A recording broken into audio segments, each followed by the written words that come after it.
Chapter 22. Connor and I walked up to the door of the Tourette support group. "Here we go again," he said under his breath as I opened the door. This month's group was smaller. Only Dexter, Jack, and Mason were there.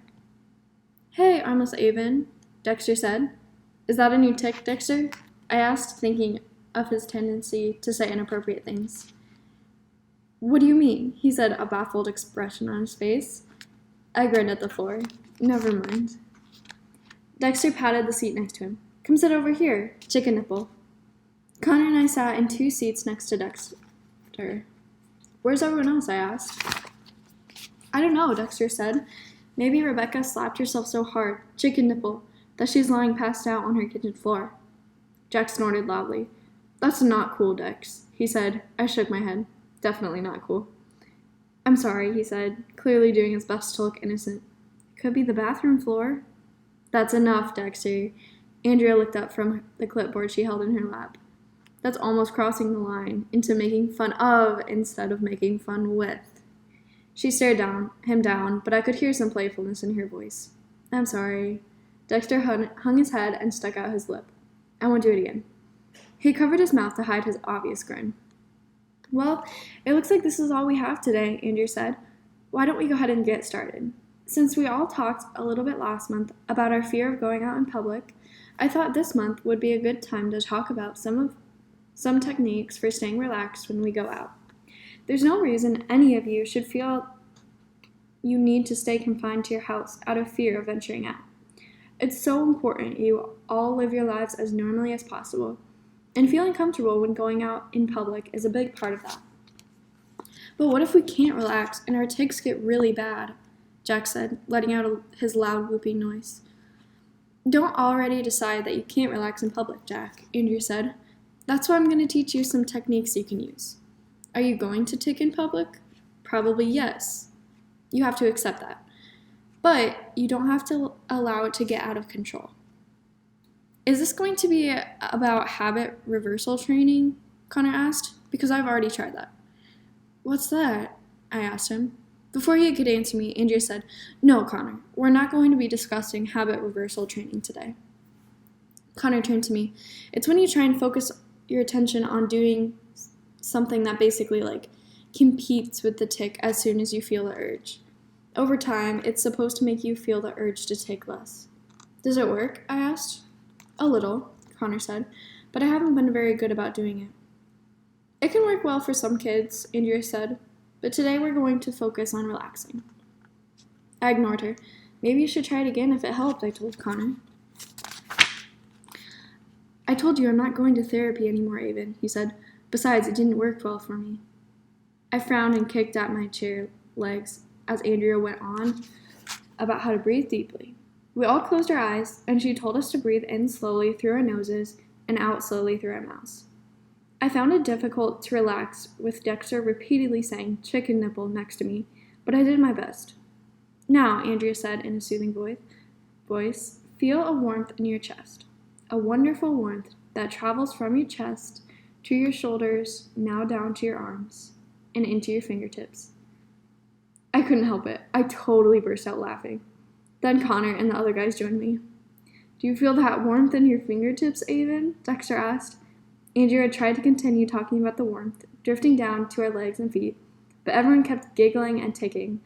So eventually, she gave up and talked to us about other ways we could relax in public. These included using our breathing, visualization, medication, and even counting or going over times tables. At some point, Andrea said we should all have a goal we were working toward. It didn't need to be big, but something easily attainable, like my parents had always taught me. One small goal at a time. Dexter said he wanted to make it through a meeting without calling his mom to check the stove. Andrea said that was a good goal. Then Dexter asked if he could call his mom to check the stove. Jack said he wanted to talk to this girl at school he liked. Not ask her out or anything, but just say hi. And Mason wanted to stop making farting noises. When Andrea asked me what my goal was, Connor and I looked at each other with knowing grins. But I wasn't about to tell the whole group about our murder investigation. Instead, I said I wanted to learn how to use nunchucks, which was also true. When Andrea asked Connor about his goal, I blurted, "Connor's going to challenge the next person who makes fun of him at school to a cage match. The others giggled, but Connor squinted at me suspiciously, then turned his attention to Andrea. I guess I should try to get out somewhere, he said. I haven't been anywhere but school and Stagecoach Pass since I moved. The way he said his goal felt non-committal, and I doubted he would follow through with it. Andrea gave us the last 10 minutes to socialize, so everyone wanted me to show them what kinds of things I could do with my feet. Andrea handed me her clipboard, paper, and pen, and I wrote, "People with arms are lame." I also opened up a water bottle and put my hair in a ponytail. Impressive stuff. "Wow, Avon," Dexter said. "You're like a superhero, like a totally awesome, armless superhero." "If only I had those nunchucks," I said. "Armless Avon," Dexter announced, "able to open water bottles with a single toe."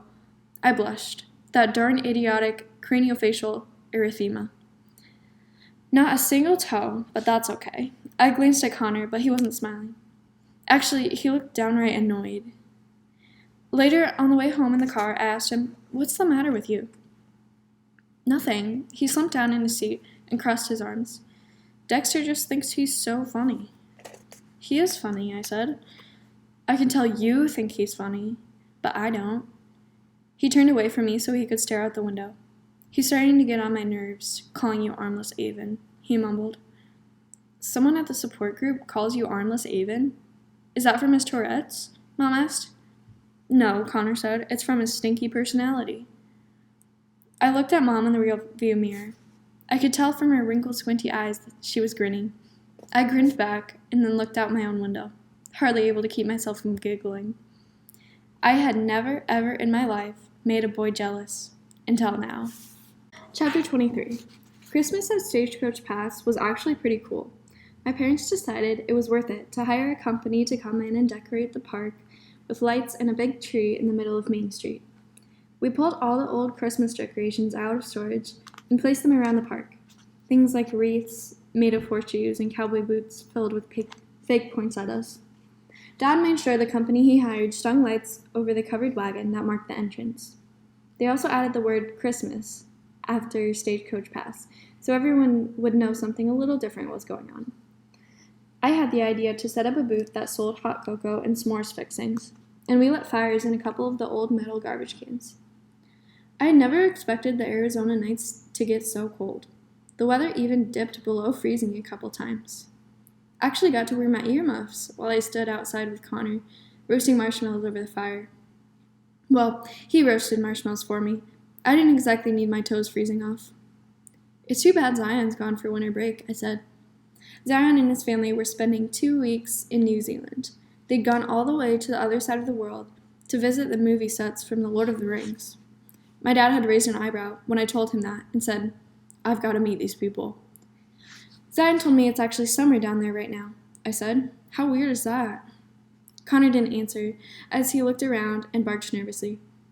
The roasting sticks he held over the fire shook a little. "This place is busier than ever," he said and barked. The people roasting marshmallows across from us stared at him. "Don't let it scare you off," I said. Connor looked offended. "I won't. I mean, as long as it doesn't get too busy." I raised an eyebrow at him. "What qualifies as too busy?" Connor shrugged. "Busier than this?" "Well, I hope that's not true, because I would miss you." "I'm sure it will be dead again once Christmas is over," Connor said, which was obviously reassuring to him, but not to me. I didn't want the park to get dead all over again. Connor pulled a marshmallow off the stick and shoved it into my mouth. "Then things can just go back to normal." "I don't want to go back normal," I said, my mouth stuffed full of marshmallow. "Huh?" I swallowed. "I don't want it to go back to normal. I want it to stay busy. You realize if the park closes down, my parents lose their jobs, and we probably have to move again." Connor frowned. "Yeah, I didn't think of that." He stuffed another marshmallow into my mouth. "Then I hope it stays busy, just as long as it doesn't get too busy." We invited Connor and his mom over for Christmas Eve. We held a dinner in the steakhouse and invited all the employees who didn't have any family to spend it with. Mom and Dad ordered 3 big turkeys. "What can I do to help?" I asked Josephine, who was ordering everyone around in the kitchen. They were busy making cornbread stuffing, mashed potatoes, corn, and of course, cowboy beans, cornbread, and coleslaw. which I would most definitely not be eating.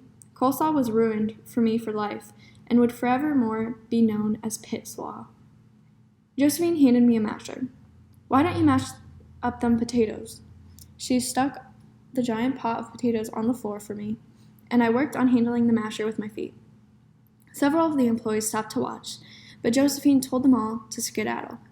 Those will be the best mashed potatoes you ever put in your mouth, she snapped at anyone who raised an eyebrow at me mashing the potatoes. At one point, Henry walked in. He put his hands on his hips. Even Kavanaugh, he scolded. What are you doing with your feet in the food? I didn't think that Josephine could have looked more shocked than if a tarantula the size of a horse had trampled through the room. You crazy old kook, she said to Henry. Don't you know her name by now? Get out of here and make yourself useful. She shooed him out of the room, and neither one of them returned. When I was done with the potatoes, I peeked my head through the swinging doors of the kitchen. I watched Connor and his mom sitting at the table, together with my mom, talking and laughing. I knew this was the first time they had eaten in a restaurant together since Connor's tics had started, so I was glad to see Connor looked so comfortable, although he didn't eat much during dinner. As we all sat together at the table, I whispered to Connor, Henry just called me Avon Kavanaugh in the kitchen. He scrunched up his nose. Like you said, he gets really confused. I picked up my fork with my toes and stabbed a big bite of turkey. I guess. He does keep confusing me for someone else, but why would he think I was a Kavanaugh? Connor shrugged. Maybe you look like a Kavanaugh. I shoved the bite of turkey in my mouth and chewed as I thought about this. If only we could find that missing picture from the museum, I said. Maybe that would tell us something. We'll just have to keep searching, the storage said. There's gotta be something in all that junk. I nodded, and I stabbed another chunk of turkey. I hope so.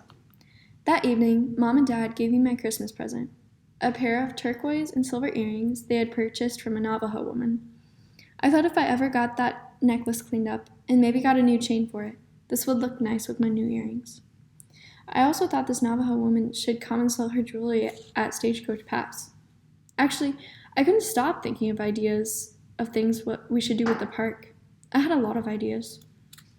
Later that night, I dragged Dad out to go tarantula hunting. I had done this several times before. I'd become obsessed with finding a live tarantula. He held the flashlight for me so I could sneak up on any holes I'd found earlier in the day, thinking they might be tarantula burrows. But I never did find one, no matter how much I searched. I began to wonder if I ever would. Chapter 24. The fun and success of Christmas had me thinking a lot about Stagecoach Pass. The park had gotten old and tired. Everyone in town had visited at one point and didn't feel the need to come back. There was no draw. Even the food at the steakhouse probably got old because they only served a few different things. Something needed to change, or there wouldn't be a Stagecoach Pass for very long. And then who knew where we'd go? My parents were so busy keeping up with all the little tasks that went into running the place that they didn't have time to see the bigger picture. But I did. As we sat down one chilly January night for dinner together, I told them my ideas. You know, I walked through Stagecoach Pass yesterday, and I counted 17 empty storefronts, I said as I took a bite of roll. 17. Dad sighed. I know, this place is like a ghost town. It makes the place look sad, I said. We need to get some stuff in here for people to do, stuff for people to buy. It takes money to fill buildings with employees and merchandise, Mom said. I frowned. Can't we take out a loan? I heard you have to spend money to make money. Dad laughed. Where'd you hear that? On a commercial. Well, that may be true sometimes, Dad said, but I think the park already took out a couple loans just to keep going. I'd have to talk to Gary about that, but I don't think it's an option. Isn't there some other way to get stuff in here? I said. Dad took a swig of his water. I suppose we could rent the spaces, but then we'd have to worry about finding businesses and what kind of businesses should be allowed to rent here. Of course, I said. We would want it to be all cowboyish. I eyed them both. You know, I've been writing down ideas for a while now. Ideas for the park. We'd love to hear your ideas, sweetie, Mom said. I went back to my room, grabbed my notebook, and returned to the table. I opened it with my toes. Things that Stagecoach Pass needs to bring in business, I read aloud. Number 1, I looked at them dramatically. A lighter food option. We have the steakhouse for big, fat, heavy, greasy meal, and we have the soda shop for a large ice cream sundae when you only ask for a single cone. But there's no deli or sandwich shop or anything like that for a nice little lunch. I could tell they liked the idea, so I went on. Number 2, coffee and smoothies. Whenever Mom and I go shopping, I notice the malls always have some kind of coffee and smoothie place. Number 3, more shopping. Navajo jewelry, like the earrings you bought me, a cool leather shop, and a hat store that specializes in custom cowboy hats. Stuff like that. Wow, Avon, Dad said. Those are all great ideas. It's just complicated, honey. Well, how is it complicated? Well, Mom said, for one thing, how do we even find these vendors? I shrugged and went back to eating my dinner. Sorry, my ideas had fallen flat. Then I remembered Mr. Jeffries, my art teacher, telling us about an art festival in a town called Fountain Hills that was happening next weekend. He encouraged us to all go and check out the local artists' work. There's a giant art festival in Fountain Hills next weekend, I said. There'll be like 500 artists. Maybe we could find some cool vendors there. Mom and Dad looked at each other. I supposed it wouldn't hurt to go check it out, Mom said. Might be fun. And what if we had our own art festival, I said, getting excited now, with artists and food and music and fireworks. Mom and Dad both laughed. Let's not get ahead of ourselves, Dad said, but I couldn't help it. My mind was going crazy now. It's a great opportunity for the artists to check out Stagecoach Pass and see if they might want to rent a space here. Main Street is huge. We could have a huge art festival. You should have it by early April before it gets too hot outside. Oh, and I saw this show about food trucks and... Slow down, Jeeves, Dad said. How about we start with visiting this festival and see how it goes from there? But if we're going to have our own art festival, the best way to let the artists know would be to tell them about it at this art festival in Fountain Hills. I'd have to get approval before doing anything, Dad said. You mean from the dead owner? Dad laughed. Even, the owner is not dead. And yes, I have to get approval from the very much alive owner. But I thought you said he gave you total free reign of the park. There are also permits and a whole bunch of other stuff to take care of, Dad said. Then get on it, Daddy-o. Time's a-wastin'. He looked at me with pride in his eyes. My daughter, the ultimate problem solver. You have trained me well, Jedi Master, I said. Very good, Jedi learner person. I rolled my eyes at him. Not quite, Dad.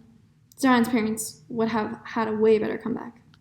So, speaking of dead owners, Mom said, what's going on with your top secret investigation? Find any more clues about the Kavanaughs? Not really. The guitar was the last thing we found.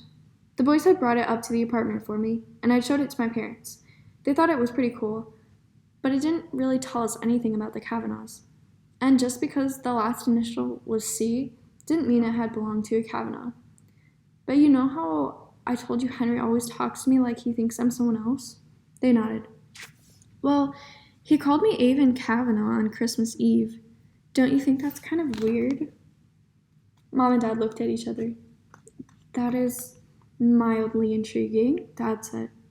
Strange, said Mom, but he did call me Elizabeth Taylor the other day. She ran a hand through her long dark hair. Easy to see how he could make the mistake, of course. I had absolutely no idea who Elizabeth Taylor was, but Dad said absolutely, as he carried his plate to the sink. I have to go check out the old building with a broken down bowl. One of the workers told me they peeked in the window and saw a bunch of mice running around. He groaned. The keys in the office are all such a mess. I hope I can figure out which one even opens it. What keys? I asked him. Keys to the park, he said. The most important ones are labeled, but there are about 50 that I have no idea what they're for. I have a feeling I'm going to be there all night trying out those keys. I didn't know you had all those keys, I said. Of course I have keys, Sheeps. I can't run this place without keys.